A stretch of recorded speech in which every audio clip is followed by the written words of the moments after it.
Whatever you do, General Tire delivers.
Has there ever been too much of a good thing?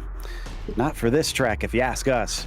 After a stunning finish on Thursday, we return for back-to-back racing at Wild West Motorsports Park.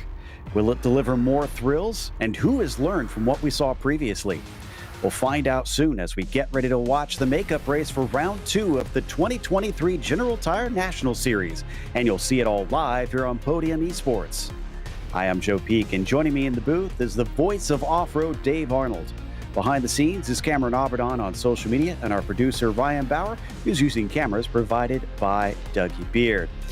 Now, Dave, we come to this track again pretty quickly, but in case we had anybody who missed the last one, why don't we head to Google Earth and talk a little bit about what this place brings? Yeah, one of the things it brings is a lot of elevation, and I love the elevation changes. You get a lot of high speed, a lot of jumping going on, and I think with the 180s, it didn't disappoint last week when we saw it with all that the tying. It got a little rough. We were kind of at first, they were a little timid, the first couple ones. Once we got in the LCQs and the mains, then we saw a lot of action. Definitely saw plenty, and also some great battles as we take a look at the track at 1.5 miles in length, just under 2.5 kilometers, with, as you heard Dave mention, only 4 turns, and every single one of them is a hairpin.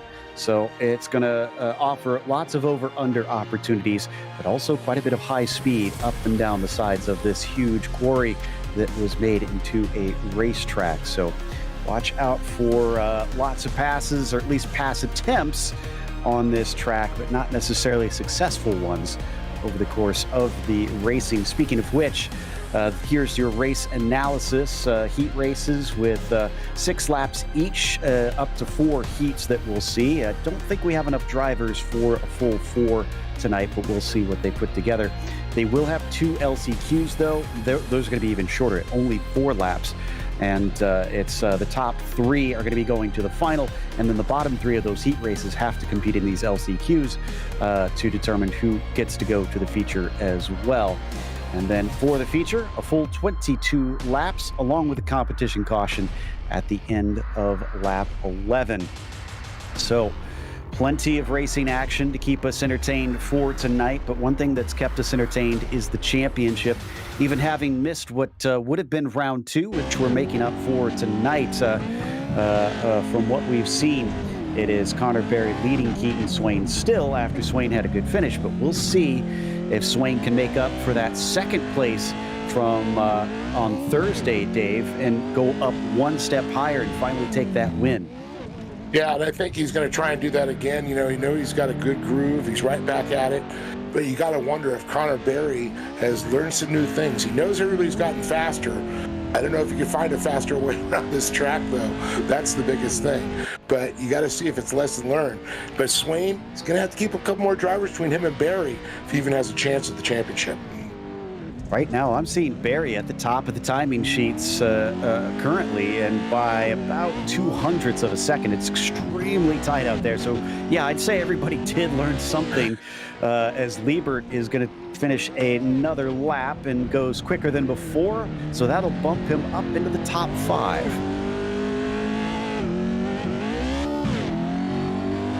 Now back down the hill, heading into turn 2. This is where a lot of the action happened, and unfortunately for a lot of drivers, Dave, this second corner certainly seemed to cause a little bit of woe. We saw so many hit that K-rail and actually flip themselves over. I think their biggest enemy out there is the K-rails. I mean, they're immovable objects out there. When these trucks come in contact, you're either going to high side yourself to, like we talked about, a little 50-50 slide around there. But the big thing is staying off the wall. But every once in a while, you're going to have to take that chance to dive on the inside. It's only these little daylight, you got to roll the dice. I have no doubt we're going to see people attempt that as Liebert's second lap, unfortunately less than a tenth off of before, but he doesn't improve. Swain, for that matter, is unable to go quicker than his first lap, but that first lap was good enough for 4th place and just about a tenth of a second off of Connor Berry. We're watching Plumley, though, in the meantime, who is currently 7th. Now, this will set their positions for the heats. So, yes, he might be 7th on the timing sheets, but he will start higher up within his heat itself. And as the VR user starts on his 3rd flying lap, actually, no, this will be starting his 4th flying lap. So this is his last chance. Let's see if he can make his way up into the front rows. Yeah, and you really got to watch those lines that he's taking. I think that's so key. He's going to try and hit all the right marks. Nice and tight coming down through turn 2, and it's back up the hill briefly before a pretty steep climb here all the way up to turn 4.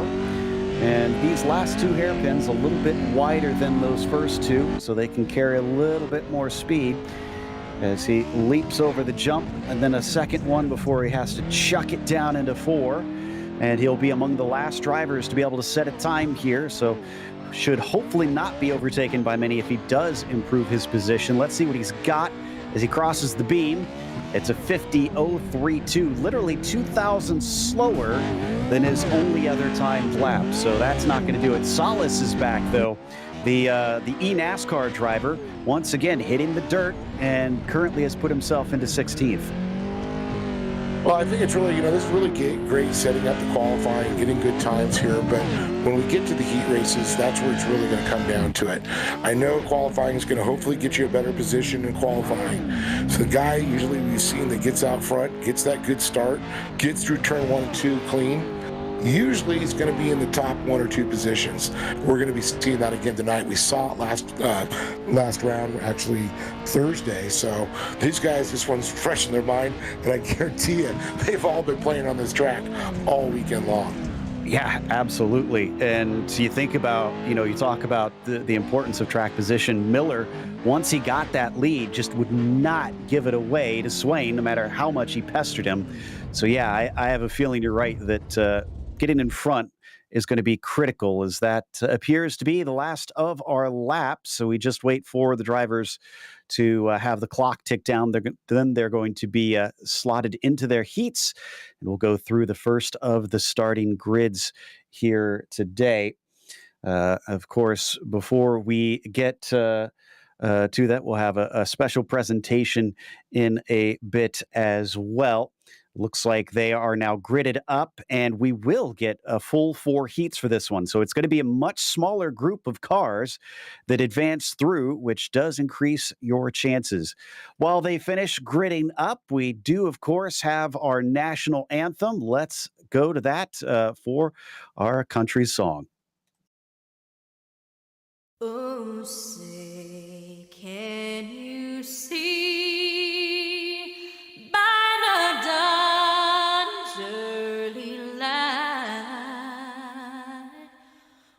so proudly we hailed at the twilight's last gleaming, whose broad stripes and bright stars through the perilous fight o'er the ramparts we watched were so gallantly streaming. And the rugged red glare, the bombs bursting in air, gave proof through the night that our flag was still there. Oh, say does that star-spangled banner yet wave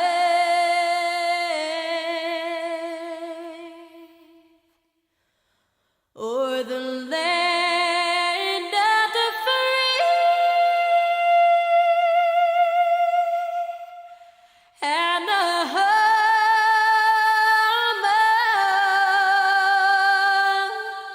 of the brave.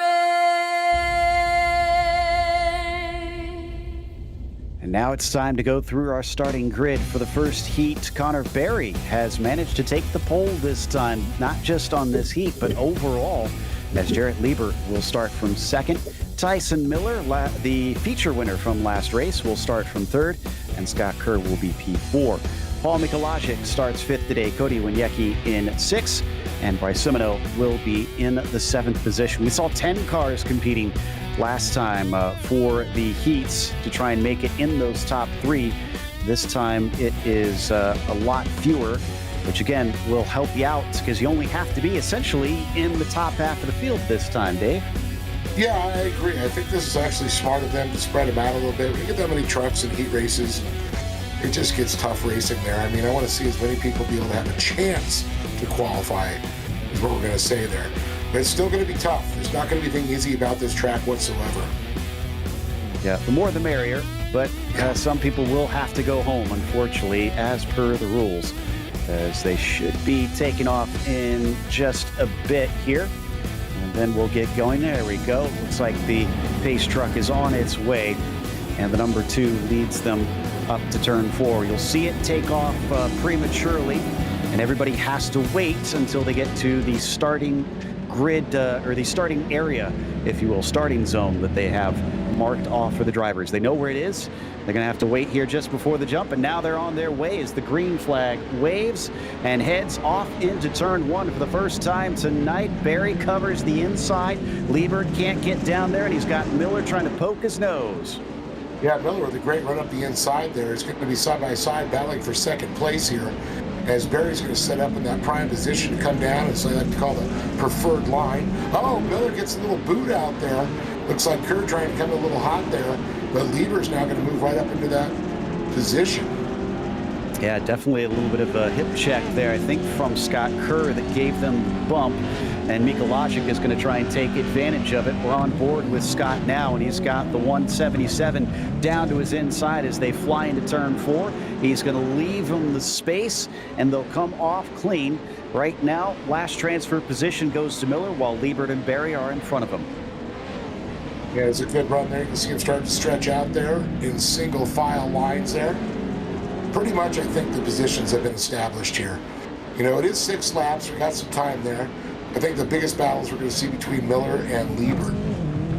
Yeah, they're going to have to fight and claw to try and take spots from here on out, as in the back, Mikolajic gets a run from Simino, who pounds into the inside wall and falls well behind them, unfortunately.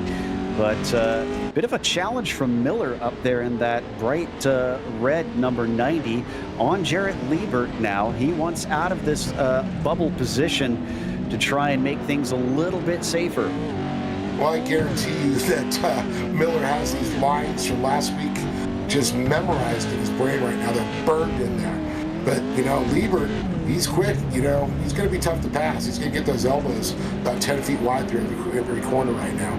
Yeah, interesting to see Miller on the opposite end of the equation. Yes. Here trying to fight for the spot instead of defending. And they are losing touch with Connor Berry quite quickly, which is bad news for everybody else, because when he leads, it tends to be nobody else having a whiff of the win that night. Yeah, and that's what, we see that a lot here with this track once somebody gets out front right now, because so many of these guys are battling. They're concentrating the trucks in front of them, behind them. It's in their head. You got clean air out front. You just keep pretty much walk away with this one. Well, we had our first victim of the K-Rail. It was Cody Winiecki, unfortunately. Turned it on, it's lit, he had to take a tow. Again, he will get another opportunity when we go to the LCQ. It's going to make life a little bit harder for him as we fly into turn one. Once again, big gap, and we're only halfway into this race. Let's take a look at what happened to Cody here.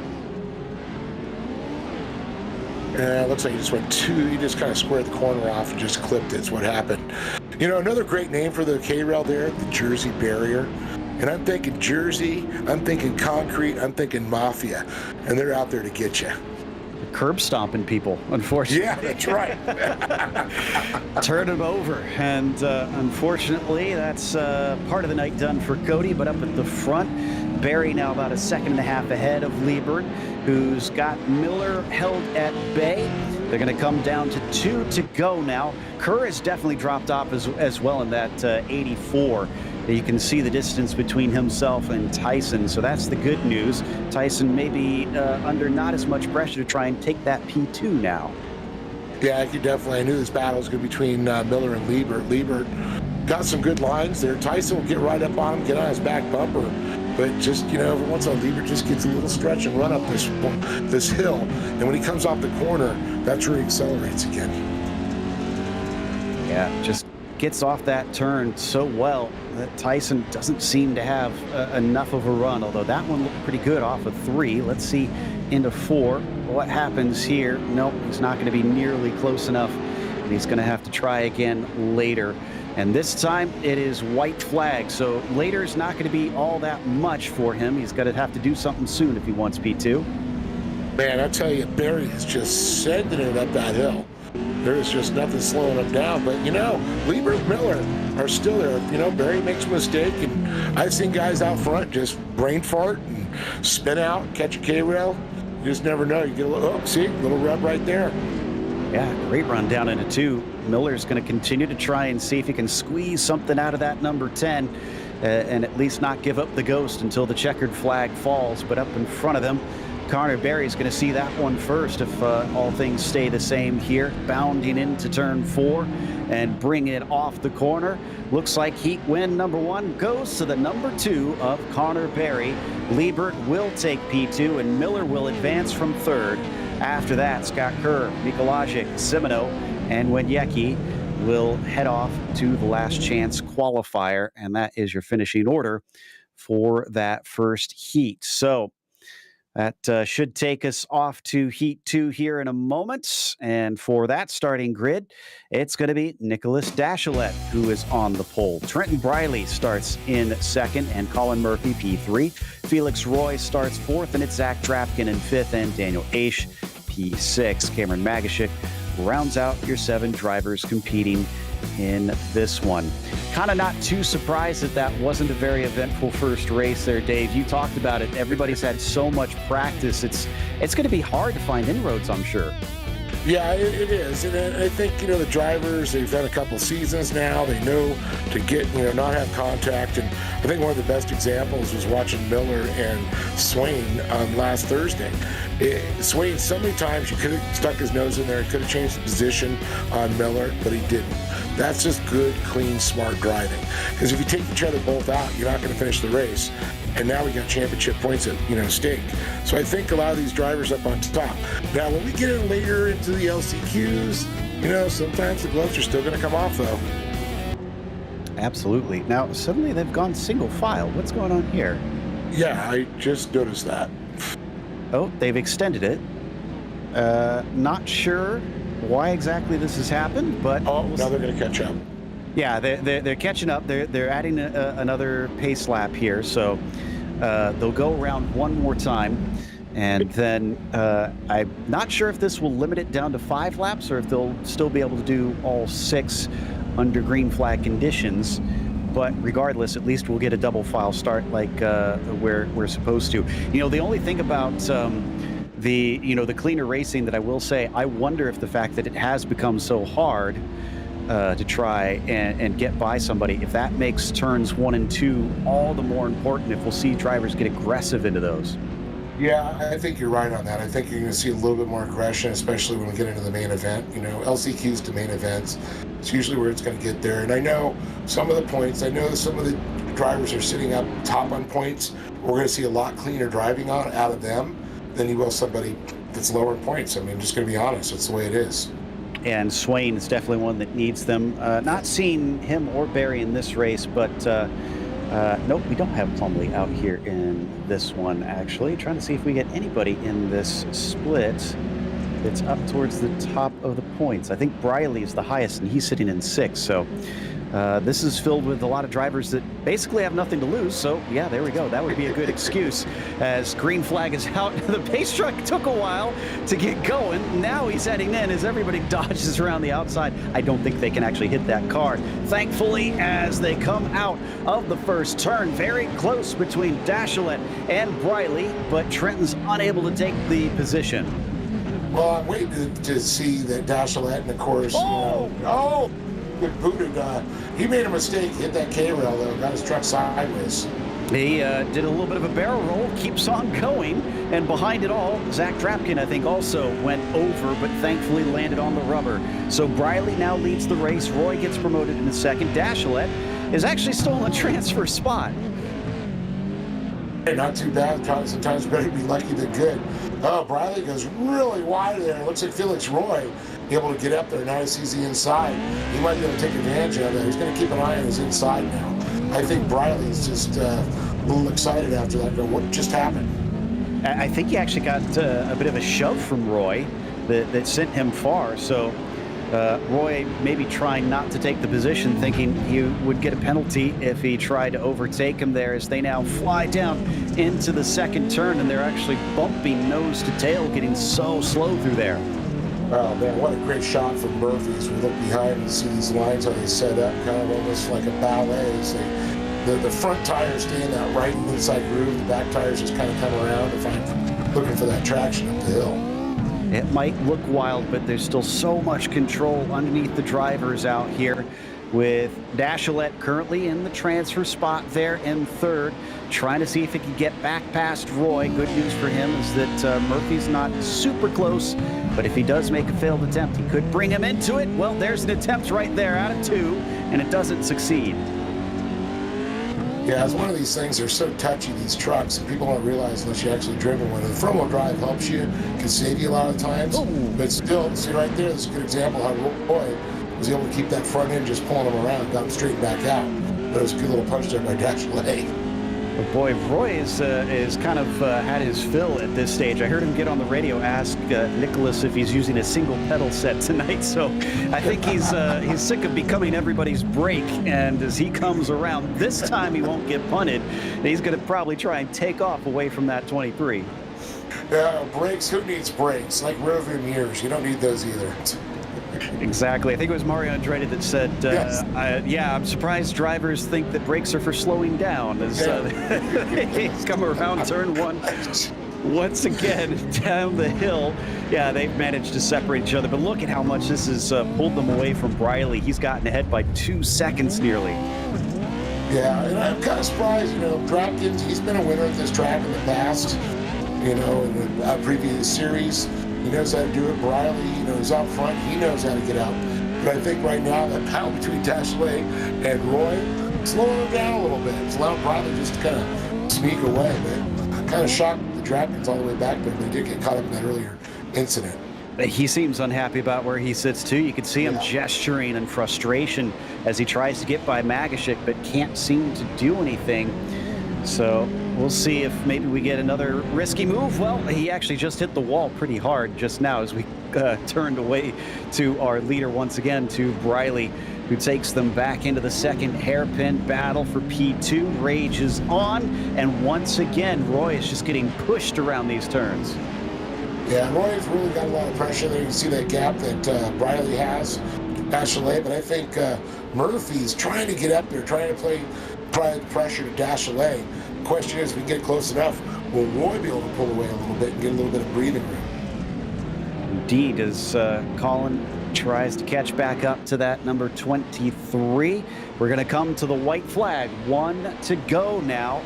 And so now Magashik's had a problem and gone over. He gets it righted, and he's going to finish behind Drapkin. Not sure if those two came together or what happened. We'll try and find that out a little bit later. But Briley is still easily ahead of his rivals with no one even close to touching him. Looks like we got a replay here of the incident. Let's see what happened to Magashik. Oop, too much of, yeah, the little, I don't know, the berm, I guess you'd call it there on the inside. Not really a curb, but just sent him over. Yeah, he just unfortunately caught it, and it popped his front end up. Sometimes you can let off the pedal a little bit, it'll actually unload the suspension and kind of slingshot you into the air. Trent Briley's going to take the second heat win, with Felix Roy finishing second, and then Nicholas Dashalet going to transfer on in through the P3. Colin Murphy finishes fourth, Daniel Aish fifth, Zach Drapkin sixth, and Magashik brings it home last on that heat. There is your finishing order. Top three automatically will move to the feature. Others will head to the LCQ, which we still have two more heats to get there. Up next, we've got heat number 3. And in this one, we do have a few of our front runners. Jacob Raffis is on the pole. Christopher Plumley, who sits third in the points, actually tied for third in the points right now, is going to be starting in second. Keith Jeffrey will begin in at P3. It's Justin Kay in fourth, followed by Mason Prater in the fifth position. John Binder starts sixth, and James Burke, will be in the seventh spot. So we get all lined up and ready to go once again. Watch out for that bright purple number 36 of Plumley on the front row. Needs to try and make up a lot of points to catch Barry, but not as many to catch Swain. So they do score them in these heats, and it's important for him to try and finish ahead of Raffis. Oh, absolutely. Every point, matters there. It gives you a better position in the main event there. You don't want to have to go to the LCQ. There's like 3 big factors right there. Right, up and around. I think we will thankfully start this one with double file like we should. A single, well, not even a single pace lap, more like a quarter of a pace lap, as there goes the truck. Green flag is out. Plumley goes nowhere. He is caught napping, and Jeffrey is going to be able to sprint ahead, likely into P2. As long as he can make this corner, he gets a little bit of a shove, and Plumley goes straight to the back as he goes wide. Yeah, that definitely wasn't the way for Plumley wanted to start there. He was like just sleeping on the line there for a second. But Raffis, great reaction time there. And Keith Jeffrey right up there. You can see Prater also trying to get up in the mix. Little bumping going on there. And he's around the outside. Can he get the grip off the corner? It's looking pretty good. He might be able to steal second off of Jeffrey. No, he starts to streak ahead. The 88 now has a full truck length in front of the 50 as they fly down into turn 4. Plumley already going by Binder to try and make up for lost ground. And the incredible thing, Prater at one time was the guy that chased down to try and beat out there.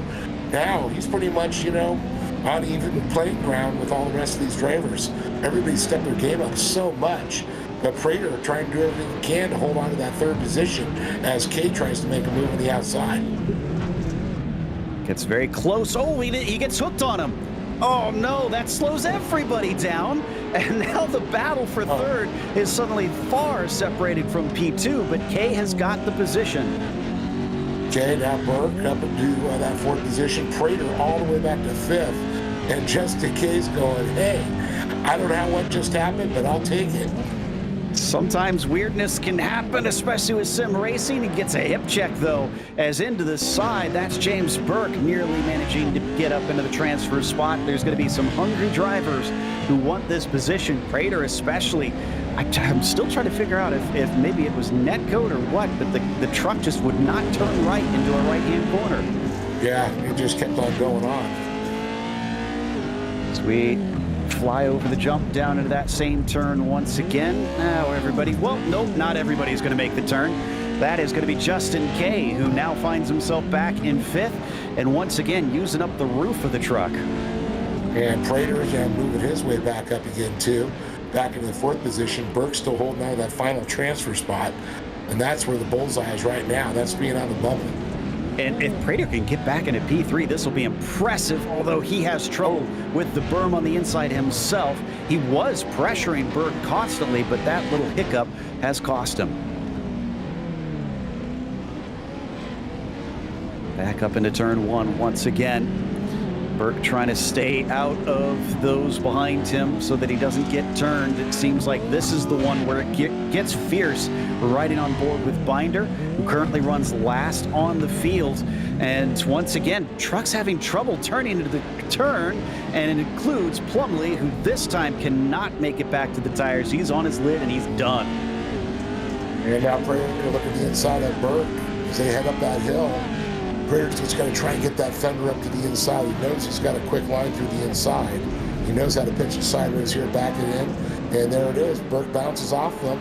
Prater goes into that 3rd position. But look at this. Kay trying to answer back. Getting rough to try and take that spot back, but Prater gets it for now. Burke on the outside, Kay on the inside. He tries to turn in on him, but he gets shoved out of the way for the 2nd time in 2 corners. Does look like Kay's got it, but I wonder if he's going to get some of his own medicine, as Burke is right there and probably hungry for revenge. There it is. Yep, I was going to say, he's taking that inside. He's got the shoehorn out. Says, if you can do that, I can do it too. And that's going to put Burke right back into P4, but this helps Prater tremendously. He's starting to scamper away from the pair of them. Maybe they've lost touch with 2nd place, but if Prater can just get himself enough of a gap, we're going to get the white flag this time by. All he has to do is just cruise home. And we've already forgotten about Jacob Rathis up front. He's just starting to run away with this. It's like Connor Berry early on. I think he's got a bigger gap between him and Jeffrey than he did earlier. We reported on it earlier in the season. Rathis, the first driver on the dirt road side of iRacing to get 10K I rating. And I can tell you, it still caught me out when we were loading into this session and I saw 5 digits there. It's still weird to me as we get some more bumping and banging, this time for 4th place. Yeah, definitely. Kay's trying to turn it up a little bit. And you can see a great shot. You know, Binder's right in that catbird seat, just sitting there watching it all unfold in front of him. Well, the man who's sitting in the best position is Rathis, who is taking the checkered flag to win heat number 3, as Jeffrey is a distant 2nd, but he will transfer, and Prater has to fight off all comers to find this transfer spot in 3rd.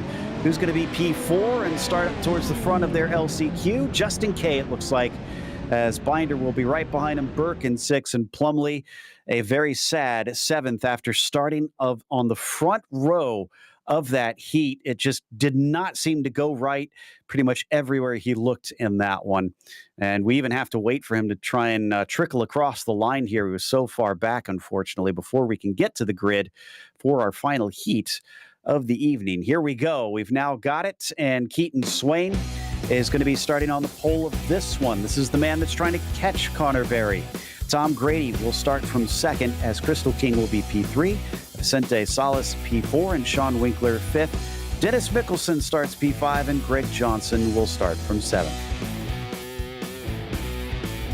So we have quite the cast of characters out here. As we mentioned, Swain, one of those fighting for a championship. We've got, of course, Tom Grady, who's usually pretty fast, starting on the front row next to him.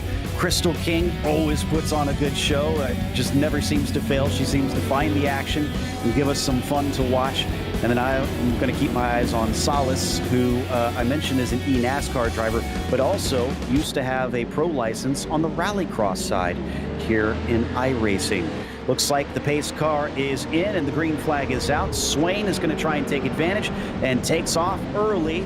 Crystal King in 2nd is going to try and hold off Grady. In fact, gets her elbows out, almost gets climbed on top of. I think that may have been Salas.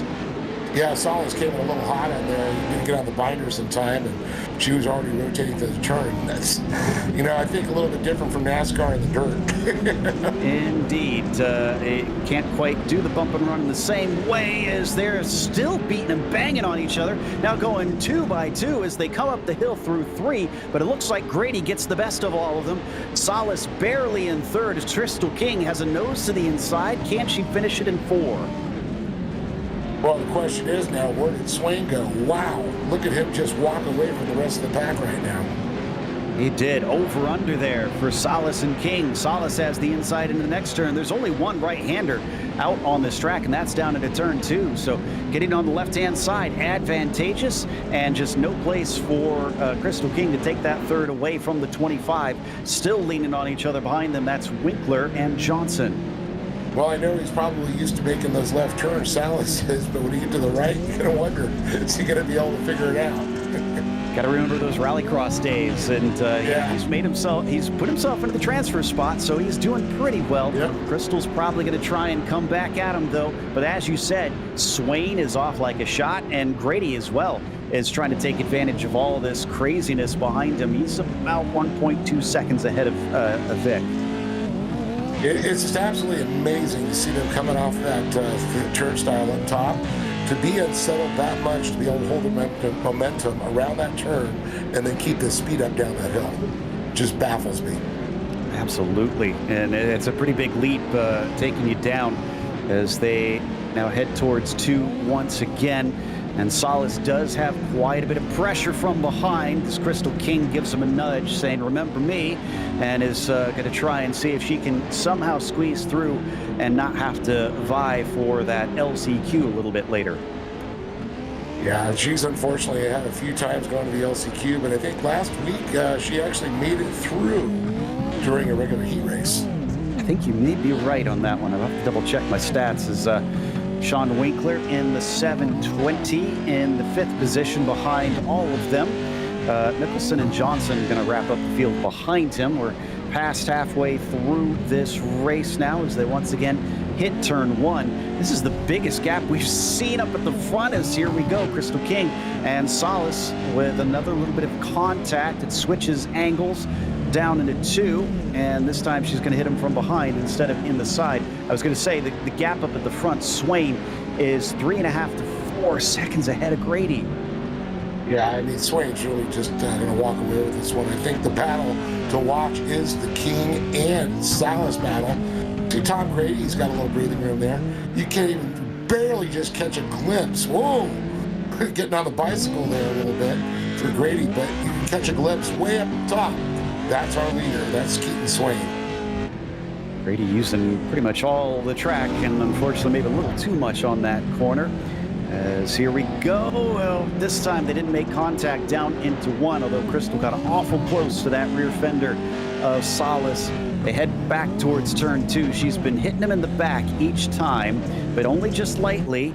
This time it's her that gets a touch as Sean Winkler is starting to approach the back of them as well. So it's not decided quite yet, but Vic still holds the upper hand. Yeah, you can see it's a good run up there again. He's got a little bit of a gap between him and Crystal King at this point. King trying to look to the inside again, but he's already through the turn at that point. Someone needs to tell Swain that he doesn't get extra points for however many seconds ahead he is, but he's definitely going to put his stamp on this. I wonder if he had an issue in qualifying that started him from this far back. King, once again, making that 25 driver sweat just a little bit here. Will she make a desperate move? Maybe have a dive to try and send it into 2. She's going to go for it. Gives a little bit of a tip to the back of the 25, then gets some of that same medicine from Winkler. They all stay in position. Yeah, she tried to square that corner off, and you really can't do it. Once you become square, you become a target. And you saw that with Winkler having a little contact with her. Plus, didn't help her at all when it came in to get into Salas. Keaton Swain off the final turn and across the start-finish line takes the win in heat number 4, the last of the night. Grady's going to finish in P2, and Vicente Solis is going to get a P3 in this heat, advancing on Crystal King, Sean Winkler, Nicholson, and Johnson, will have to head to the last chance qualifier. There you can see the finishing order for our drivers, which will take us to a quick break. And then we're going to head to the last chance qualifier here for the 2023 General Tire National Series.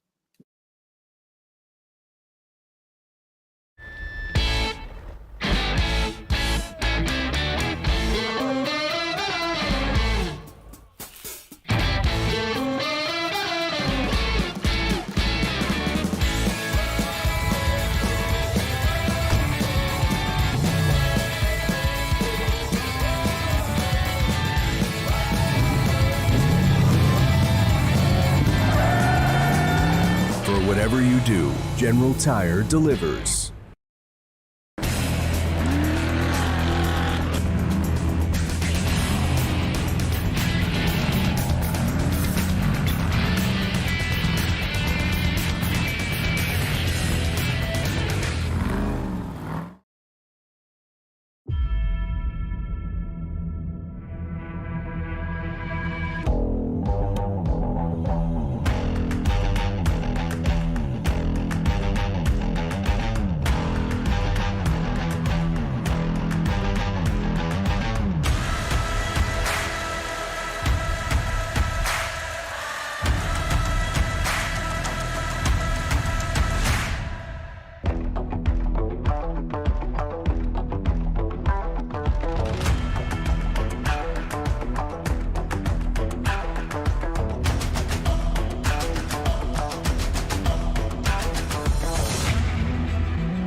Welcome back to Wild West Motorsports Park. We're watching round 2 of 2023 General Tire National Series, and it's the last chance qualifier, the first of 2 this evening, with Scott Kerr starting on the pole position and Justin Kay on his outside. It'll be Paul Mikulajic in P3, John Binder in P4, and Bryce Simoneau in the 5th position. Then it's James Burke in 6th, Cody Wieniecki in 7th, and Christopher Plumley, who definitely has more speed than this 8th place implies, starting from the very back of the field.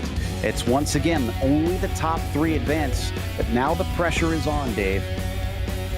Oh yeah, definitely. I mean, you've already got beaten up in the heat race. Now you got to go fight your way again in the LCQ. Just waiting for the last of the grid to finish here. I know we've got them all out there, but they have a small hold. Now that we've got the commercials done, they should be able to take off momentarily. You can see a few of them eager to accelerate already. With Kerr having the track advantage, probably going to be shutting that door as soon as he can down into the first turn to try and avoid losing out, knowing how anxious some of those from behind are going to be to try and move forward. Should see the pace truck peel off. There it goes. And the green flag is out. It's a good start for the 84. Scott, though, is practically being pushed up the hill by Mikulajic at first. Now he's going to be able to find some space, but he goes a little bit deep off the corner. Mikulajic's too far inside. He gets caught up. It's a battle for P2 between himself and Justin Kay. And Justin looks like he's going to try to come up the inside there and hold that inside line. And you can see if he can get it to rotate there. Oh, going around a couple of contacts there. Looks like Simoneau rubbing off the wall also. My goodness, it's definitely getting aggressive down into there as we ride on board with Bryce in the 07. The first driver not to advance as they sit currently, but he's plugged up behind both Mikulajic and Kay. They all bound into turn 4, and he's going to be able to get underneath, but it doesn't look like he's got the acceleration off the turn. Boy, I'm glad they're not going to make a liar out of me. Watching it's going to get physical, like I said, the LCQ. Well, it's getting physical out there, that's for sure. Absolutely, and even fewer laps this time. Oh, Plumley's made up a bunch of spots, but he just hit the K-rail himself. He's going to fall back down to 6th. That scuppers at least one of the positions that he had gained. And a great shot from Plumlee as he looks up there right behind and trying to get up on Binder. And looks like one of the drivers got spun out there, was it? That was Kay actually rolling over once again. Oh, jeez. I mean, hitting his namesake rail, unfortunately, on the inside. Yeah, absolutely crazy. I just caught that. It just hit me as I started to say his name. Here it is. Just, again, another driver to take it too shallow, and he pays the price. So we're just going to call that K's rail. Yeah, apparently he did that to himself, unfortunately. But up at the front, Kerr still leads. Mika Logic promoted to second. Now Simoneau is in a transfer spot, but he still has trouble because John Binder's been trying to see if he can relieve him of P3. Yeah, you can see that big Sundrop logo trying to go up the inside. Look at this, Plumlee. A little contact there, forcing the way through. Gets by Binder. Wow, this is incredible progress from Plumlee at a track that we have told you just how tough it is to try and overtake. He's up to fourth. If he can make one more spot, he is going to make it through. Yeah, but I don't think there's a spot on his truck. It hasn't rubbed on something out there. You can see he's missing that right front fender already. And as they fly down across the start-finish line, white flag waves. He's going to have to go by Bryce in that 07. Is that snake liveried truck going to give way? He's going to leave the door open, and he almost goes over. He is going to go over. And for the second time today, Christopher Plumlee is left turtled. He definitely rolled the dice on that one. Went a little hot, got on those binders a little late, and unfortunately it bit him. Rolled the dice? Is that intentional? Yes, I believe so. All right, yes, then. That was. Scott Kerr is still leading the way in the 84 with a gap of about 1 second over Mika Logic. It's last lap. It happens so fast, these LCQ races. And he is going to take the win and make sure that he goes to the big show. Mika Logic also advances from P2. And Simoneau survives the almost attack there from Plumlee to take P3. For Burke, it's over. For Binder, it's over. For Kay, it is done tonight when Yeki is out. And sadly, so is Plumlee, who actually, Plumlee just passed him right at the line. He must have gotten turned over somehow there and was able to carry on. There is your finishing order. Top three, we'll see those again. Everybody else, you can say goodnight as we head to the B main. And Colin Murphy starts on the pole for this one. Crystal King is going to be starting from P2. Daniel Aish is going to be in P3, and Sean Winkler in fourth. After that, inside of row 3 sees Zach Drapkin. Outside will be Dennis Mickelson. Cameron Magashik starts 7th, and Greg Johnson is 8th. This is it. Last opportunity to make it through and make sure that you don't have to park it. This time, thankfully, don't have as long of a wait for the drivers before we get rolling on this one.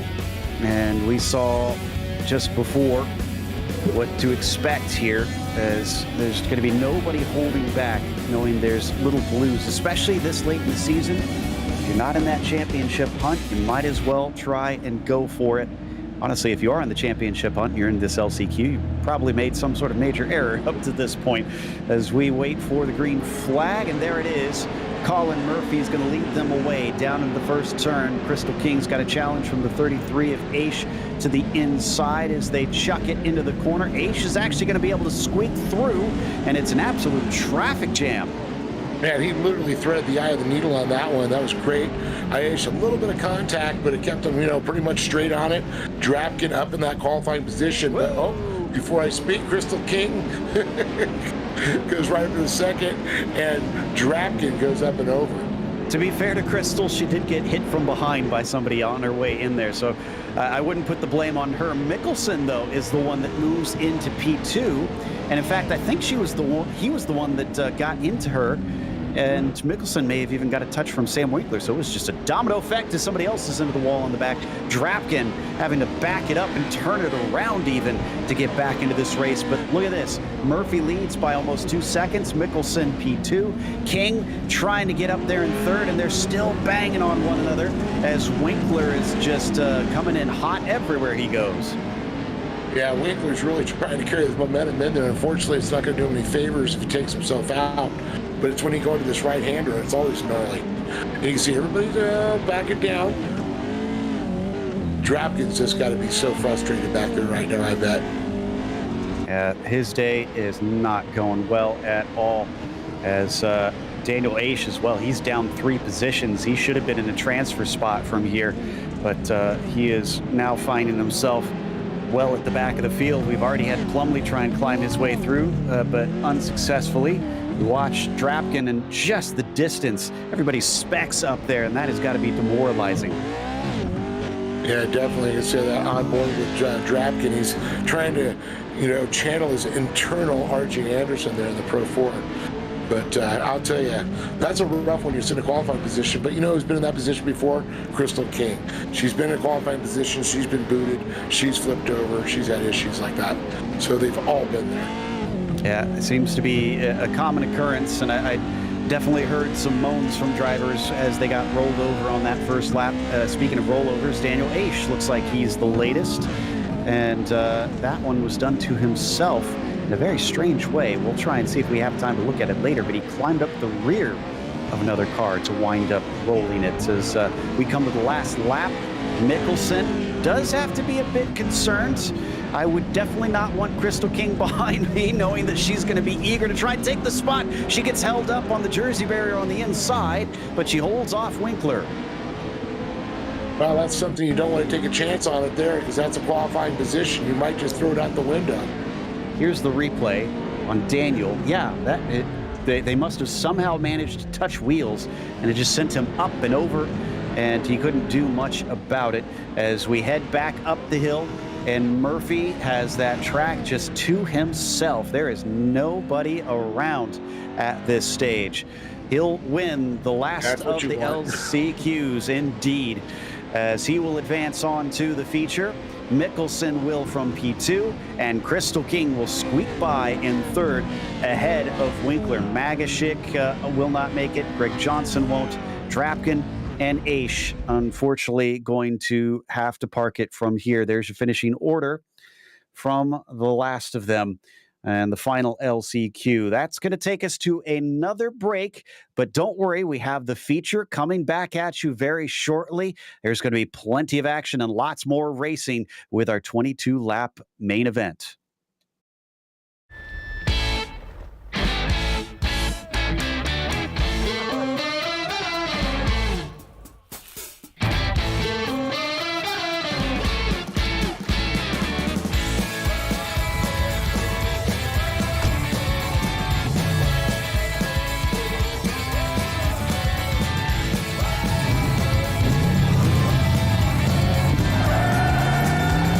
Whatever you do, General Tire delivers.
Welcome back to Wild West Motorsports Park. We're here for the feature race in just a moment. And Dave, we asked the question on whether or not anybody learned anything from the last round to take towards this one. And I think they did, because we've definitely seen some surprises.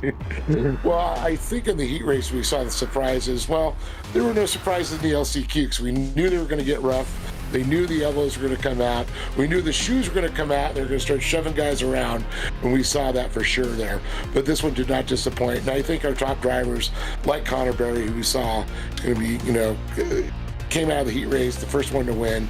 He had struggled on last Thursday. He figured something out. Swain, he's always in there. He's always consistent though too. Yeah, absolutely. And that's going to be difficult to fight against, but we'll see what happens here as we head to the starting grid for the feature here today. Jacob Raffis starting on the pole as Trenton Briley will be in P2, and Connor Berry begins from third. His rival for the championship is directly beside him, Keaton Swain. Jared Liebert will be P5 and Felix Roy 6. After that, it's going to be Keith Jeffrey in 7th and Tom Grady in a P8. Then it's Tyson Miller in the 9th spot and Nicholas Dachelet in the 10th position. Among the second half of the field, Mason Prater will start in 11th. Vicente Salas will be P12.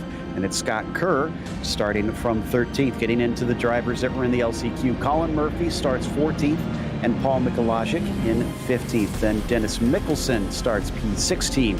Bryce Simoneau will start from 17th, and Crystal King last on the field in the 18th spot. We'll get an extra pace lap on this one that is planned. Thankfully, we do know that this is supposed to happen. So they'll get a chance to try and warm up and get ready to go. But can anybody catch Raffis? And considering the gaps that we saw in all 4 of those heat races, this is going to be interesting to watch with those top 4, if any of them has an edge over the other. Yeah, and especially since there's no inversion in this, the top qualifiers are up front, and I think they're going to have the edge. This is the type of track you get out in that top 4 to 5 positions, you pretty much got a good chance of staying up front there. And I'm going to say probably 8 out of 10 times the guy up front is going to take the win. For most of the race, not every much. That's obvious. Yeah, we have to remember that we've got the competition caution that'll clump them back together, and that will offer an opportunity that may not have been there. So you do have to be worried about that partway through the race. Out of that last corner, the pace truck is releasing them now. Raffis has control, waiting patiently, and there it is. Green flag is out. He gets a pretty good jump. Looks like Barry is not waiting around. He's going to try and pass Briley up into the first corner if he can just make it off, but it's going to be slick on that inside line. Looks like he does get it done. Raffis with a great run, though. I'm going to say Connor Berry, Trenton Briley, and there's Keaton Swain. Keaton Swain, though, is going to have to fight his way up there. You can see also Liebert trying to get in the mix now as they come out of turn number 2. And it looks like fairly clean coming out of there. That's what I wanted to see in the main event. Amazingly, nobody rolled it this time down through turn 2, but we'll see if they can make it the rest of the lap. Definitely got a few that are climbing the inside barrier up through 3, but still nobody up and over. They complete lap 1. Raffis leads Barry, leads Briley for your podium. And Raffis, I'll tell you, he's already starting to stretch it out a little bit and see how it's all going to play out here. Is Briley handing Barry and slowing him down a little bit? And then you got Liebert trying to get into the mix. That's going to be question, but where's Swain? Right up the inside. He's trying to make up spots here. He does not want to lose anything to Barry because we have precious few rounds left to go. And unfortunately, sitting in 5th with Barry in P2 is not looking good. It is still tight down through that second corner as drivers desperate to make positions. Long way around the outside for Swain. Doesn't produce anything. The 01 will hold on to P4. Liebert trying to do everything he can, like I said, to keep off Swain. But Briley is definitely going to be tough for Liebert to deal with, too. That is for sure. Almost an opportunity there for Swain that time, coming out of the final turn. But the 10, not the 01 that I called earlier. Yeah, is, I got you. Yeah, Liebert is still ahead. He goes a little bit wide, though. And Swain is going to be able to get just inches in front of him. Unfortunately, he's on the outside of the lone right-hander. Can he hang tough here? And Swain going around the outside there, too, trying to take the long way around. Little contact there with the wall. You can see some trucks rubbing off that Jersey barrier. Coming off of turn 3 now and back up the hill, still nose to tail. Top drivers are starting to skitter away. Raffis leads, Barry second, Briley third. They've got a gap of about 7/10 over Jarrett Liebert. From there, it's pretty much nose to tail with Swain, Jeffrey, Roy, Salas, Dashilet, Mickelson. Nobody is giving each other an inch. Yeah, Barry looking pretty calm there, and that's what you want to do. You got to have those loose hands, keep the death grip away from grabbing that steering wheel. And that's the key. Even, the real trucks, you got to have a light touch. You got to be able to feel the truck. Because with that force feedback on those wheels, it lets you know what that thing's doing. And without the G-forces of real life, you got to try and make sure that you let it just give you the feedback it's supposed to. Is Tom Grady getting his elbows out and trying to take away the spot from Prater. Instead, he's going to get overtaken by Scott Kerr, who moves up into 13th with that one. Back up to Keaton Swain. And unfortunately, Liebert is going to fend him off once again. Unfortunately, looks like Keith Jeffrey is going to take this opportunity to try and make life a little bit difficult for the pair of them. Yeah, Swain's really having a little bit of a struggle there. Keeps on looking up the inside there. Oh, man, Liebert filled up that hole, and Swain had nowhere to go with the K-roll. Don't think you're supposed to be perpendicular to the track there at that point, unfortunately. And he's going to get another shove as Keith Jeffrey almost pushing him around the turn and down to the inside. A smooth move from Felix Roy. He gets a 2-for-1. Almost. Yeah, there's a lot of over-rotation we're seeing out of these drivers. They're going a little too hot. They're trying to carry too much speed in the turns, and that's what happens. Swain somehow comes back at him. I thought he was going to lose that spot. Oh, a little too hot into the turn. Felix Roy over-eager, and instead he's going to lose a couple of those positions right back. Salas moves up to 7th, and Jeffrey back into 6th. Well, the thing that's blowing me away is looking where Miller is right now, back so deep in the field. Last week's winner, the 12th. I mean, you don't have a great qualifier. You get caught up in the back of the pack. Really slowed you down. The Prater back there, too. Dashilet, Roy. Yeah, it's a stark contrast to what we saw before. He's going to get to the inside of Kerr, and he's not going to be able to finish the job. Now he'll be back on the outside in through 3. It's starting to look like that line is widening, but not enough for the 90, and Scott's going to be able to hold him back. They're going to stay a little side by side coming up into turn 4 once again, and Scott suddenly finds himself having to play defense. Grady trying to make the move to the inside. Yeah, that was a great move to the inside. He was trying to make it work, just couldn't get it to be completed there. Oh, a little contact there. Oh, a lot of contacts. Dashilet goes up and over, and he's not going to be able to. Oh, no, he is going to be able to get it right. But he's going to be right in the way. And thankfully for Colin, he's not going to run into him. Just backed up in time. Dashilet moves back to the end of the field. The good news for him is that we do have that competition caution pretty soon. He's still on the lead lap, so he'll be back in the hunt. Up at the front, Raffis is still leading Barry by about a second. Maybe not using his stuff at this moment, just wanting to hold on to those tires, yet keep the track position, knowing that I believe at the end of this lap, I think we will get, 2 more laps, we'll get the competition caution bunching them up. Yeah, this thing's going to happen quick, too, because we're lap 8, like you said, halfway through the race, comp caution comes out, we re-wrap, restack them. And I think it's going to be a whole other race that we're going to see there, Joe. Curious if they have this style of racing or anything equivalent over in Norway. I can't remember if it's Norway or Sweden that he's from. I'll have to double check on that. But Club Scandinavia includes both here on iRacing. And Jacob, one of the few non-North Americans racing in this series, has made a pretty big splash. Has already got a victory this season. Miller very close on the back of Tom Grady just in front of him, but can't get the launch off the corner. Still trying to even just reach the top 10 in this race, and yet he was vying for the win last time out. Yeah, I'm looking at Tyson Miller's times right now. I mean, it's pretty much a 50.079, the fastest lap he's had so far, compared to Raffis with a 49.02.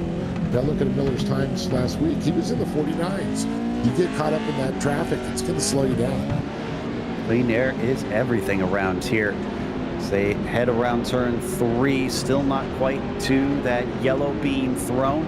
And the 90 knows it. The more positions he can make up now, the better for him. As we look back from Scott Kerr, this is on the battle between Grady and Miller. Miller's going to be able to get inside quite easily, and that moves him up into 11th now. Scott next on his list.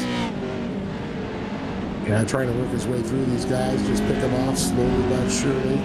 You know, every point's, going to matter for these guys. You're not going to possibly win the championship, but you want to get up there, get in the top 10, you want to crack the top 5. Well, you got to be consistent. With so few races left to go, see who has enough consistency to at least try and keep Connor Berry honest for that crown, which he's been so tough to topple out here in this series. As they fly up the jumps into turn 4, you can see the back of the pack is starting to finally spread out just a little bit. Crystal King's been making moves. She's up 5 positions from dead last on the field. Yeah, I'm going to say pretty impressive. I'm watching her just slowly just chip away. Getting by Simonow, Mikolajic, Murphy, Dachelet having some issues big time. And of course, Mickelson down a lap now. And they throw the competition caution, so they all start to slow up. The only other driver comparable to Crystal out there is Solis, who is up 4 spots right now and is into 8th position. So they will let them all catch back up. We did have one truck a lap down. That is Mickelson. I expect them to park it and allow the 41 to catch back up. Here's all our different feeds that we have from literally all over the world for us, as we've got not just our Scandinavian friend, but Daniel Aish, who sadly is not participating in this one, hailing from Club Australia/New Zealand. That's another one you don't want to mix up which one they are from. Everybody else is from various parts of North America. We've got some Canadians out here today, drivers that hail from the Midwest, Pennsylvania, club drivers, Illinois. Of course, off-road racing, you got to have a Californian or two in there racing today. But certainly quite a bit of representation here amongst our drivers. And what I think is a shame is not a more popular form of motorsports, because it never ceases to entertain me. I can't imagine how anybody could watch this and not think I'm hooked. Well, I mean, they do have a lot of airing on. They got CBS Sports Network. You got Championship Off-Road Racing Series, and it's.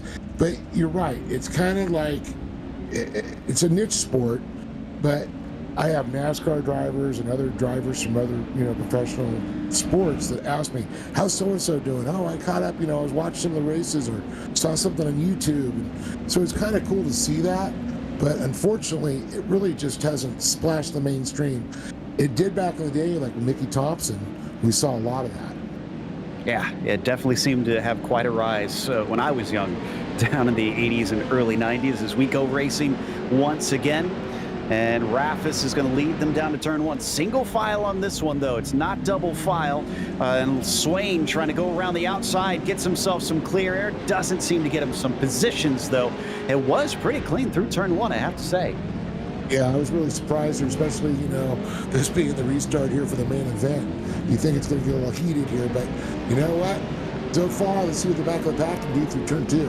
And we have a contact. Yeah, and Keith Jeffrey is upside down. Oh, Solis almost gets turned as well. The rest of them do get through and carry on, but didn't quite have a clean one that time on the like we did on the very first lap of this race. With Raffis seeing that lead evaporated, Connor Berry's hot on his heels. Yeah, it's a great run he's heading to. Connor's just trying to have his time. Connor's a smart driver. He knows for a fact that behind him is Swain. Who's behind him in points? It's Swain. Keep Swain behind you, you keep the points lead. That's probably the most valuable thing he's got to keep in mind here today. A little bit of look to the inside, and actually Connor does a great job trying to accelerate off the turn. He keeps the overlap out into 3, but he's going to get fed to the side, and he'll fall back into P2. He's got to be careful. Trent Briley's looking awful close as we ride on board with him. Yeah, Barry's definitely riding the bumper there. Rafis for sure. Briley, he's going to try and see at the next. If these two start to tangle, Briley wants to be in that position to capitalize on it. And remember, they refreshed the track for this feature race. You can already see a distinct blue groove on the inside of most of these corners. Having all these 18 trucks out there, it is wearing and eating away at it quite quickly. This time, a little nudge puts the 13 a little bit off racing line, and the 2 could maybe try something here into turn 2 once again. But, oh, this time he gets a bit of it on his inside. Trenton Briley shoves him to the side. Briley with a little love tap there. You see, Connor goes to the inside, takes it right back, fills the hole, and look who's there also. Keaton Swain saying, hey, you guys going to get into it? I want to be involved. I want to play. Yeah, he is eager to try and make this position up, and he is going to try and get it as he takes P3 off of Trenton Briley. Now he's got Connor Berry in front of him. Surely he's going to try and do something before this race is over. Up into turn 1. He's not close enough that time. He's still having to play a little bit of defenses beside him. Trenton Briley gets an excellent run. We're going to ride with Liebert, a front row seat of the side-by-side action down into turn 2. Inside going to Keaton Swain. He doesn't have it completely done. He's going to have to shut the door quickly here. Almost able to do it. Gets edged out just a bit, and he stays ahead of Trenton Briley, but not by much, and this is costing him time to bury. And yeah, look at this. Briley looking up the inside now. Swain trying to get it back here. With Swain back, like he's sitting back in third. Swain over rotates, and Briley capitalized on it. Briley was in that position earlier. We were watching Barry and Rafis. Now he had to do it back to Swain, but look at this. Swain's going to answer right back. Briley's going to keep that nose up to the inside here for turn number 1. Try and fill the gap here and hold on to that position. He's got to slide over and take it away from Swain, and that's what he does. Indeed. I think he gave a little help to that rotation for Keaton as he tries to return it but can't with him on the outside. Now he's fully behind Trenton into P3. Barry is gone and actually catching up to Rafis, I think, a little bit up ahead of them. So what could have been a battle to tighten up the championship has started to dissipate. Granted, it's still 7 laps to go. A lot can happen. That's still a lot of time, Joe. You're right. You know, you make a mistake in 1 lap and you can change it. I've seen it on the white flag before. We've seen drivers hiccup enough that they've found themselves with pressure to the very end as well. You think about the battle that we had to the finish last time out, and boy, look at this. Connor Berry has now cut it down 0.2 of a second. I believe it was up to 0.7 a little bit earlier in this second stint, and he looks to be a fair bit quicker than Jacob Rafis. It's just Jacob is covering things off as he knows all he has to do is stay solid and keep the door shut. Yeah, when you're out front, it's your line. You control the lines. You make everybody else work for another line to get around you. That's why you don't leave the doors open. You keep your preferred fast line. Like Rafis, there's a little daylight to the inside, but you have the fast line out, so you don't have to worry about it. It's the real-world driver versus the plus 10K iRating driver out here as they exit out of turn 1. This time, Connor Berry looks very good off of the turn and is going to be able to get side by side, cuts back to try to pull the over-under, and just about has that nose ahead. It switches back once more into turn 3. This time he's going to try and pull the long way around.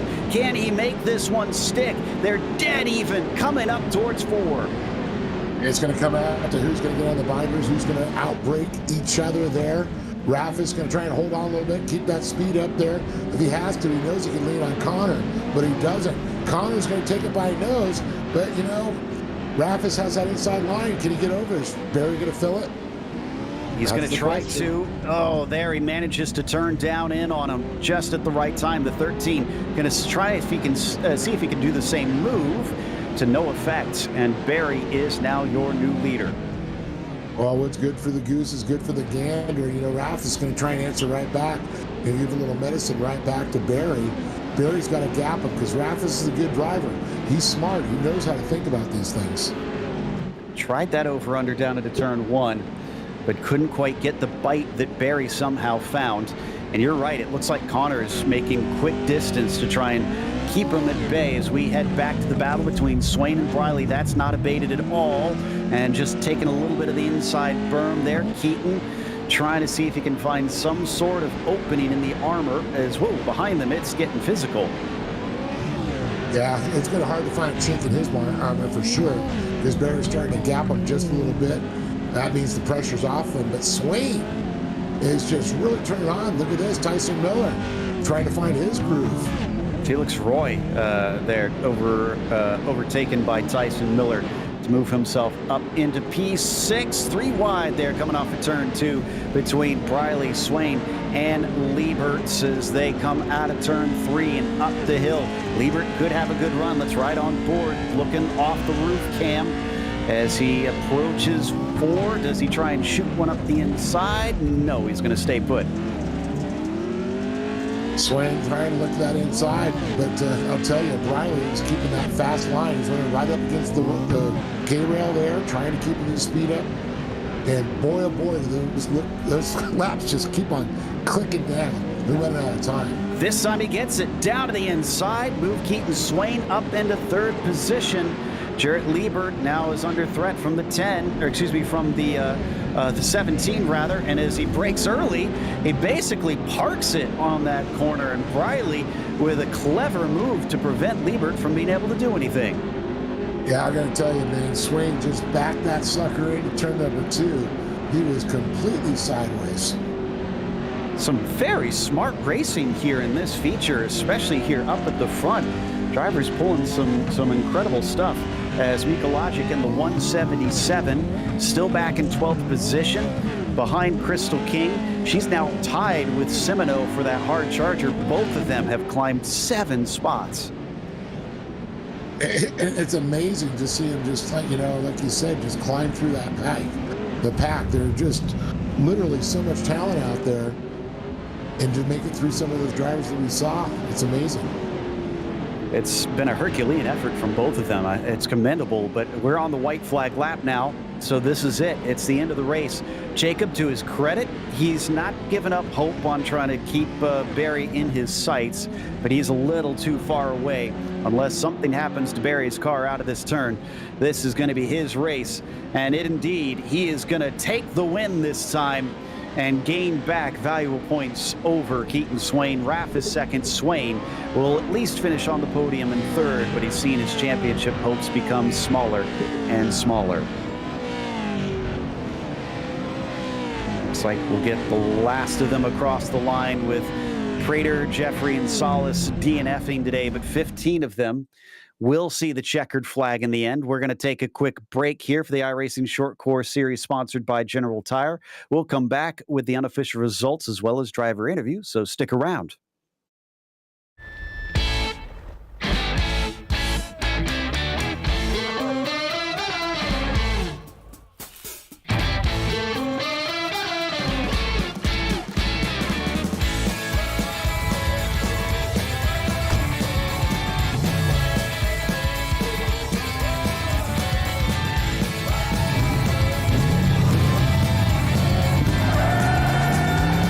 Whatever you do, General Tire delivers.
Welcome back to Wild West Motorsports Park. We just watched our second event in a row here for a makeup race, and Connor Berry is going to take the overall win. Jacob Raffis had the lead for much of that feature, but unfortunately just didn't have enough to hold back the current champion. Keaton Swain was P3 and Trenton Briley finished fourth. After that, Jarrett Liebert was P5. Tyson Miller, who definitely had a number of good fights out there today, was P6, along with Roy, who was 7th, and Tom Grady, P8.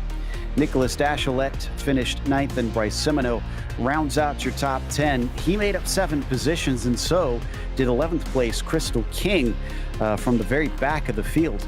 Paul Mikolajic was P12, and Colin Murphy was 13th, and it's Scott Kerr P14. From there, Mickelson was the only other driver to see the checkered flag. Prater, Jeffrey, and Solis were DNFs for today's race. But Connor Berry will join us, having taken another win and getting ever closer to sealing another championship in this series. Connor, you did have to try and catch up and pass Jacob. It looked like he gave you a hard time for it.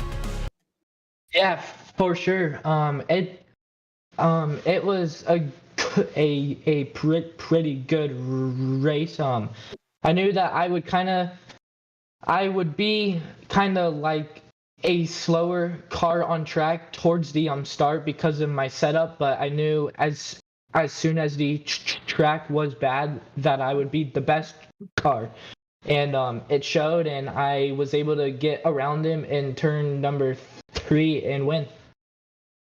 Now, you weren't able to take the win last time out. I believe you finished 4th in the feature. What was the difference between Thursday and today? Just a starting spot. We ran the same tune, and we qualified P1, and then inside the heat we just got bullied, and we had to start 8th, I think. So to come up to 4th was for sure hard, but it was still a good spot, and it's just about being smart.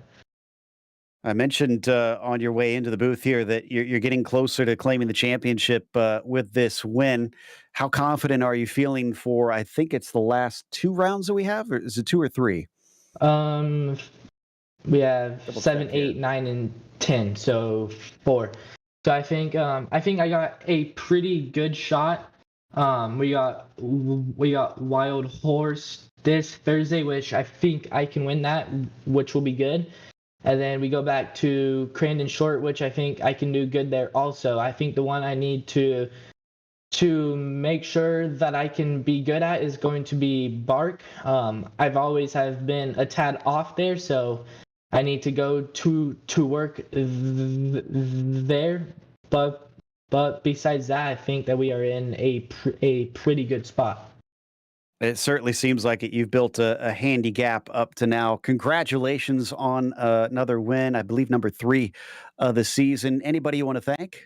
For sure, a big thanks to CBR, General Tire, Nitro Circus team.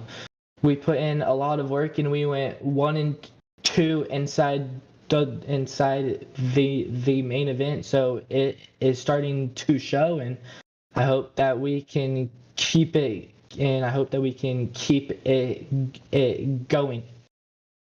Great stuff there from our winner, Connor Berry, here today at Wild West. Looks like Dave's caught up with Jacob Raffis, who unfortunately wasn't able to hold back the champion, but still got P2. Jacob Raffis, a little bit different result from last Thursday. I know you were sitting up on top. Did you learn anything from last Thursday to today's round, the makeup round? You know, the same track? Yeah, for sure. Me and Connor, I still saw Connor had a little bit better pace than me than at the end. But yeah, we managed to get a 1-2, and I'm happy with that. It's good for the team. Well, you guys are like, the quasi-Nitro Circus teammates, Do you think about that when you two are racing up there, not to take each other out? Is it something, or is it all gloves off? Yeah, for sure. Trying to have respect for each other, not crushing or not make any heavy contact. It will look good on the stream.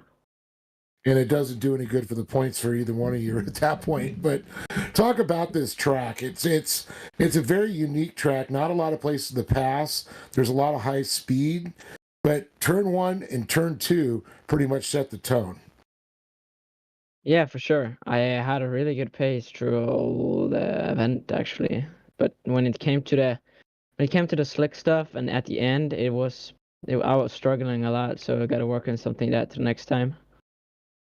So that exit out of turn two into three, were you struggling a little bit there? Is what you're saying? A little slick coming out of there? Yeah, a little slick, little understeer on the turn-ins. It's a little bit of a problem, but and coming off the top, the final turn coming down the hill, it looks like you had a good line there each time. Connor wasn't able to catch you there, so you feel that turn 2 to 3 was pretty much where you got to work on then to fight with Connor if you ever when you come back to this track. Yeah, for sure. I know there's some set that wasn't slick, but I didn't manage to put that on. But yeah, I'll try to get better, and let's see if we can get one step higher on the podium next time. Well, we're looking forward to see what you're going to do at Wild Horse, a totally different track for sure. Any thoughts going into that round? Yeah, for sure. It's a fun track. I was very surprised here last time because I didn't expect P3 in qualifying, but yeah, and yeah, I've also been struggling there, but somehow I was not struggling there. Well, I know it's a late one there for you. You probably want to get a little shut eye. So I know there's some people you probably want to thank for this performance. Yeah, for sure. I give a shout out to Nitro Circus Racing Team, Sim Racing Team, and Next Level Racing, and Sim Magic and Sim Racing IS, and of course for Zach making all the paints in the team and stuff. Zach Knowles. Well, congratulations, and we're looking forward to see what you're going to do this Thursday. I believe Joe's caught up with Keaton Swain.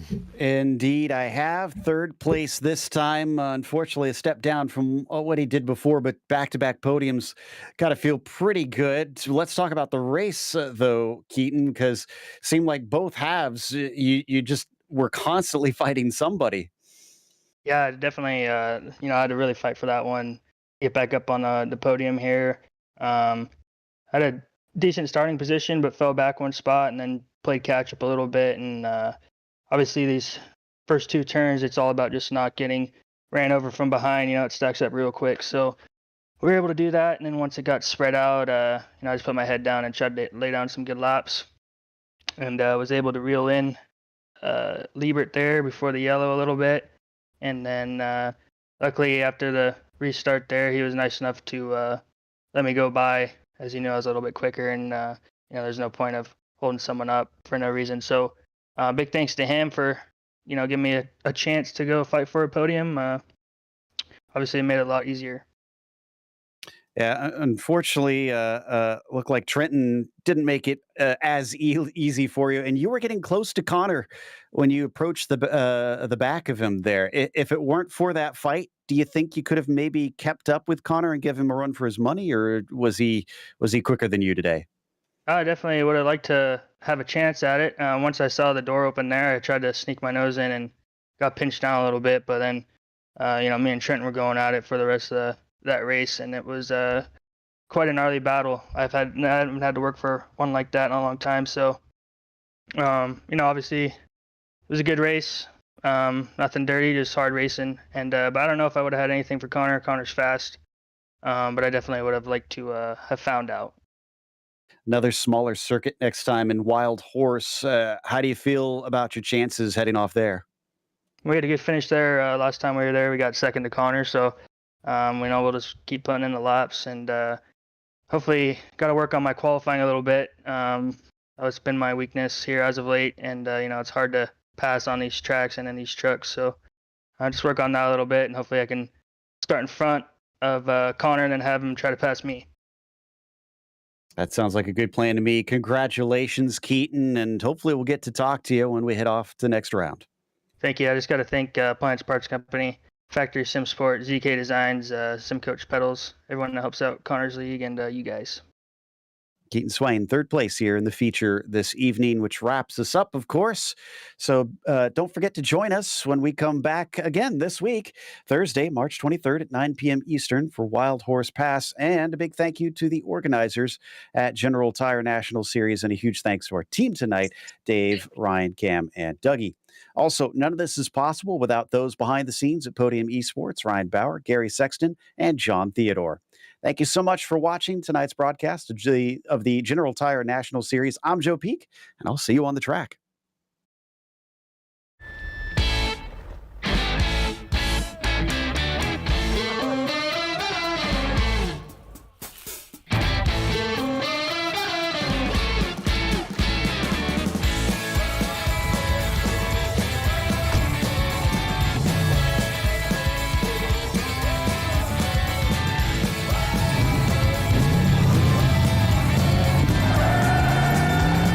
Whatever you do, General Tire delivers.